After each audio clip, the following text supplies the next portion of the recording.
حج عمرہ کسی کے لیے بھی کر سکتے ہیں، بستی میں جمعہ نہیں ہوتا، بڑے قصبے میں ہوتا ہے۔ امام کے پیچھے پتہ نہیں لگا، سجدہ صاحب کریں گے، سجدہ صاحب سے کچھ نہیں ہوتا۔ اگر سجدہ تلاوت تم نے نہیں کیا، رکوع بھی نہیں کیا، نماز نہیں ہوئی، دوبارہ نماز پڑھو۔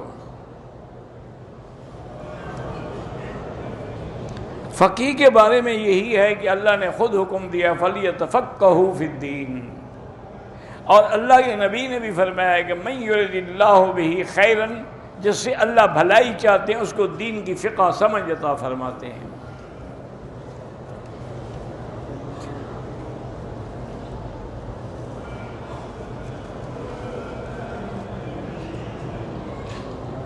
پتہ نہیں کیا لکھا اسکاٹ لینڈ میں کوئی دینی یونیورسٹی ہے جہاں فرحت ہاشمی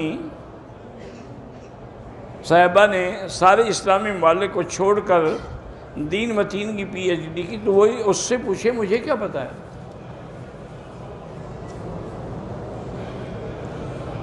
فقہ حنفی کو لوگ جو ہے وہ میڈ ان انڈیا کہتے ہیں، امام حنیفہ انڈیا میں تو پیدا ہی نہیں ہوئے، کہتے ہیں تو غلط کہتے ہیں۔ حضرت امام ابو حنیفہ تو بغداد میں پیدا ہوئے، بغداد میں فوت ہوئے، وہ تو تابعی ہیں۔ اللہ کے بندے خیال کیا کرو، مردوں کو بھی ثواب پہنچتا ہے، مسجد کا بھی، نلکے کا بھی، قرآن پڑھ کے پہنچا وہ بھی پہنچتا ہے۔ بچی 10 سال کی ہے، ذہن کمزور ہے، تو یا قوی یا متین پڑھ کے دعا کیا کرے۔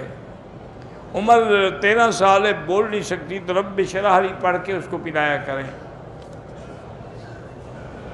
نفلی دعا بھی کسی کے لیے کر سکتے ہیں۔ اگر کسی بندے کو نماز نہیں آتی تو کسی سے سیکھ لے، جب تک نہیں سیکھ سکتا کسی کے ساتھ کھڑا اسی طرح کرتا رہے۔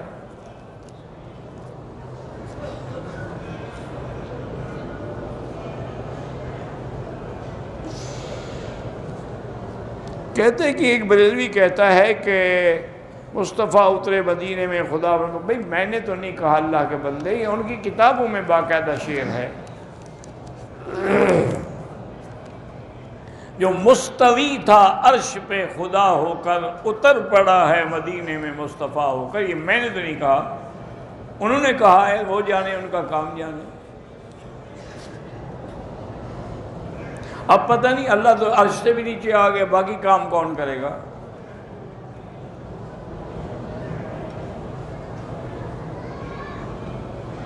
ایک آدمی بیوی بیمار تھی، احرام مدینے سے نہیں باندھ سکا، پھر 2 دن کے بعد طائف سے جا کے عمرہ قضا کر لیا، ٹھیک ہے، کوئی دم نہیں۔ سفر سے واپس آئیں تو بالکل جب گھر پہنچے نماز پوری پڑھیں گے، نمازی کے سامنے بالکل نہ گزریں۔ موبائل پہ تصویریں اور ویڈیو بنانا بغیر کسی ضرورت کے وہ ناجائز ہے۔ حالت احرام میں عورتوں کے ساتھ نہ لگیں، بچنے کی کوشش کریں، باقی نیت اللہ جانتا ہے۔ جمعہ والے دن عصر کی نماز کے بعد جو درود شریف 80 دفعہ پڑھا جاتا ہے، پتہ نہیں کون سا درود شریف، مجھے تو نہیں پتہ، کسی صحیح حدیث میں تو ہے نہیں۔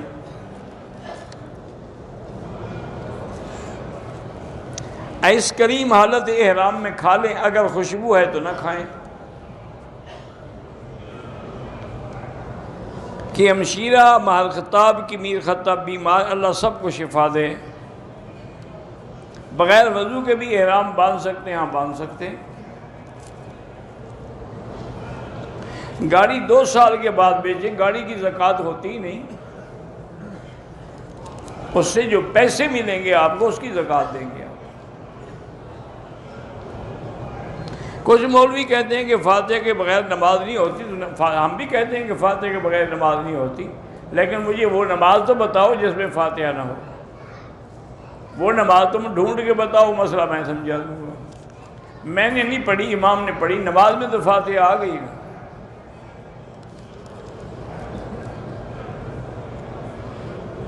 مسجد عائشہ سے عبداللہ ابن زبیر، عبداللہ ابن عمر بھی عمرہ کرتے رہے، یہ بلوغ المرام میں بھی ہے اور کتابوں میں بھی ہے۔ اگر 2-3 طواف کر لیں پھر بعد میں 2 رکعت پڑھیں۔ درمیان میں طواف ہو تو بھئی یا تو طواف چھوڑ دیں، یہ طواف پورا کر کے سنتیں پڑھیں۔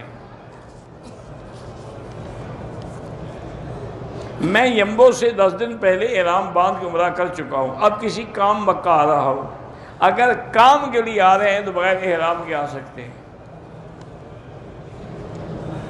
خانہ کعبہ کا طواف کب سے شروع ہوا؟ حضرت آدم نے بھی طواف کیا، اس سے پہلے فرشتے بھی کرتے تھے۔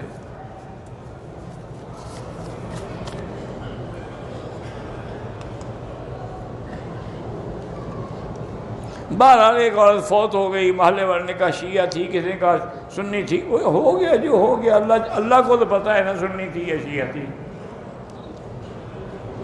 عمرے کے بعد بال کٹوانے جو ہیں وہ حدود حرم میں ہیں، باہر کٹاؤ گے دم پڑ جائے گی۔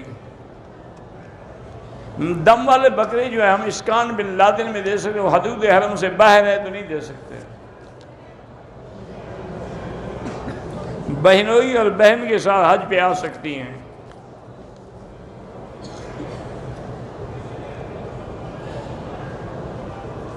نمازوں میں مزہ بھی آتا ہے، لیکن کیفیت ہے تو پڑھ رہے ہو نا۔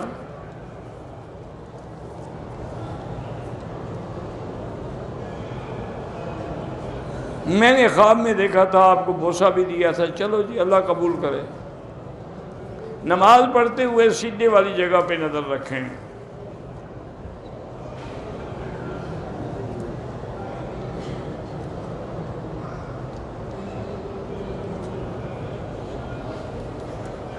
بھئی گزارش یہ ہے کہ حضور کعبے میں داخل ہوئے تو تصویریں بنی ہوئی تھی بتوں کی بھی اور حضرت عیسیٰ علیہ السلام کی بھی اور بی بی مریم کی بھی۔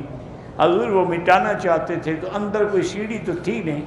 حضور نے حضرت علی سے فرمایا کہ تم بیٹھ جاؤ تو میں تمہارے کندھے پہ کھڑے ہو کے یہ مٹا دیتا ہوں۔ حضور پاک نے قدم رکھا تو حضرت نے کہا بس کت یا بس میں برداشت نہیں کر سکتا۔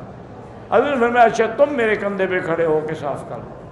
پھر حضور بیٹھ گئے اور حضرت علی کندھے پہ کھڑے ہوئے، انہوں نے صاف کر دی۔ اسی لیے حضرت علی فرماتے تھے کہ ابو بکر بہادر ہے کہ میں تو ایک قدم برداشت نہیں کر سکا اور وہ حضور کو اٹھا کے پہاڑ پہ چڑھ گیا۔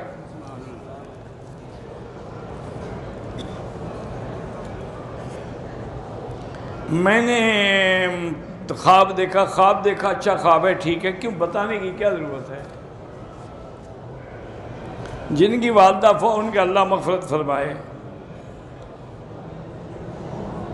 بالکل عورت اپنے ہاتھ منہ کھلے رکھ سکتی ہے، لیکن کھلے کا معنی یہ نہیں ہے نماز میں رکھ سکتی ہے ویسے، لیکن اگر طواف کرے گی یا عمرہ کے تو آگے سر پہ کپڑا ڈالے گی۔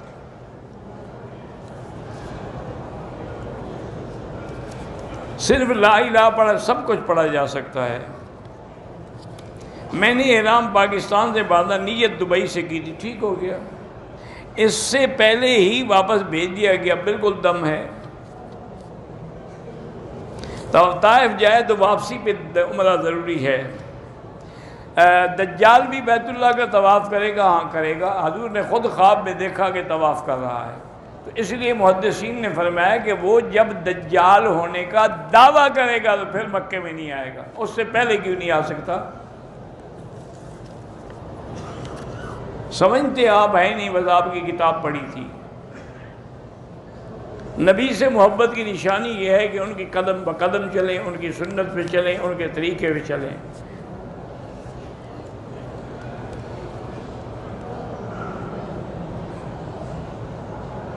ہم چلے جرمنی سے عمرے کے لیے، لیکن احرام نہیں باندھا، جدے آگے باندھا، بہرحال دم تو پڑ گئی۔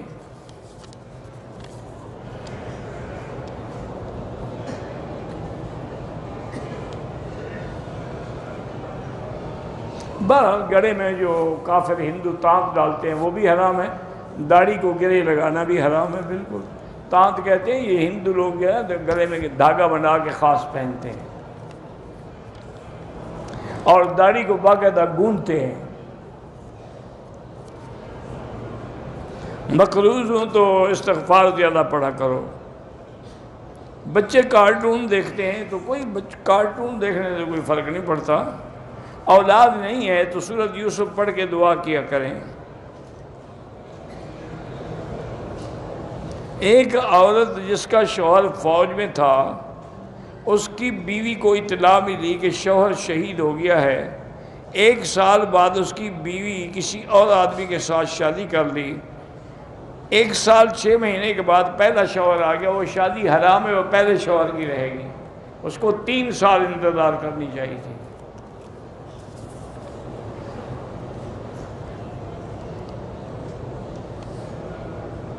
اگر مدینہ پاک سے نیت کر لے اور حیض ہے، پاک بھی نہیں ہو سکتی اور وطن جانا ہے، بالکل فلائٹ آگے کرے، عمرہ کر کے جائے۔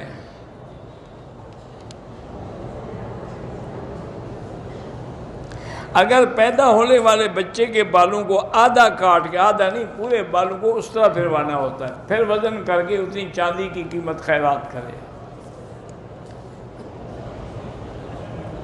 مسجد کے مصلی پہ اثرات ہیں، امام کو تلاوت میں رکا تو مصلی بدل ڈالو، بس دوسری جگہ کھڑے ہو کے پڑھے، پھر پتہ لگ جائے گا کہ مسجد میں اثرات ہیں یا ویسے مولوی صاحب کو خود قرآن اٹکتا ہے۔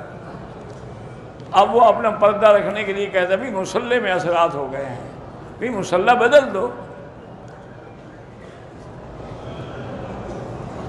والدین کے لیے عمرہ طواف کر سکتے ہیں، ہر طواف کے بعد 2 رکعت پڑھنا ضروری ہے، نہیں پڑھی تو اب پڑھ لو۔ جو چاچا فوت ہو اس کے لیے بھی عمرہ کر سکتے ہیں، 1 رکعت وتر بھی ہوتی ہے لیکن افضل 3 ہیں۔ منگنی توڑنا گناہ ہے، اگر کوئی مجبوری ہو تو توڑ سکتے ہیں، کوئی منگنی تو ایک رسم ہی ہے، کوئی نکاح تو ہے نہیں۔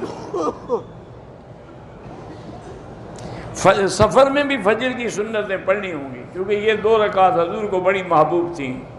زمزم سے وضو کر سکتے ہیں، کر سکتے ہیں۔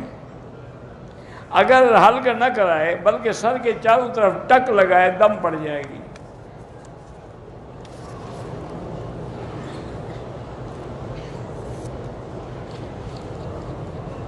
ہاں ٹھیک ہے، سعودی عرب میں رواج ہے کہ کوئی فوت ہو جائے تو 3 دن، شریعت کا حکم بھی 3 دن ادا ہے۔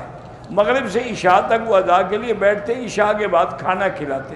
وہ کھانا میت کے گھر کا نہیں ہوتا، ان کا کوئی دوست پکوا کے لے آتا ہے، وہ کھلاتا ہے، وہ خود اپنے گھر سے نہیں، وہ تو خود وہی کھانا کھاتے ہیں جو باہر سے آتا ہے۔ رشتے کی بندش کیسے دور ہو؟ پیسے زیادہ اکٹھے کرو۔ اللہم صلی علی سیدنا محمد وعلی آل سیدنا محمد وبارک وسلم۔ اللہم انت ربی لا الہ الا انت الاحد الصمد الفرد الذی لم یلد ولم یولد ولم یکن لہ کفوا احد۔ اللہم انت ربی لا الہ الا انت الحنان المنان بدیع السماوات والارض یا ذا الجلال والاکرام یا ذا الجلال والاکرام۔ اللہم انا نسألک باسمائک الحسنی وصفاتک العلی۔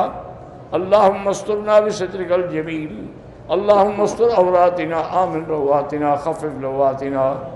اللہم کن لنا ولا تکن علینا۔ اللہم کن بنا رؤوفا رحیما ولا تجعلنا شقیا ولا محروما۔ اللہم لا تجعل مصیبتنا فی دیننا ولا تجعل الدنیا اکبر ہمنا ولا مبلغ علمنا ولا تسلط علینا بذنوبنا من لا یخافک فینا ولا یرحمنا ولا إلى النار مصيرنا واجعل الجنة هي دارنا وقرارنا۔ اللهم اشفنا واشف مرضانا ومرضى المسلمين۔ اللهم احفظ سائر بلاد المسلمين، هذا البلد الأمين فاجعلها آمنا مطمئنا سخاء رخاء إلى يوم الدين۔ یا اللہ بیماروں کو شفا عطا فرما، یا اللہ ہماری ظاہری باطنی روحانی جسمانی بیماریاں سب دور فرما۔ یا اللہ جن کے گھروں میں اولاد نہیں ان کو اولاد صالح عطا فرما، جن کے گھروں میں بچیاں ہیں ان کے رشتے آسان فرما۔ یا اللہ بے روزگاروں کو روزگار عطا فرما، قرض داروں کے قرض عطا فرما، اپنے خزانہ غیب سے سب کے رزق میں برکتیں عطا فرما۔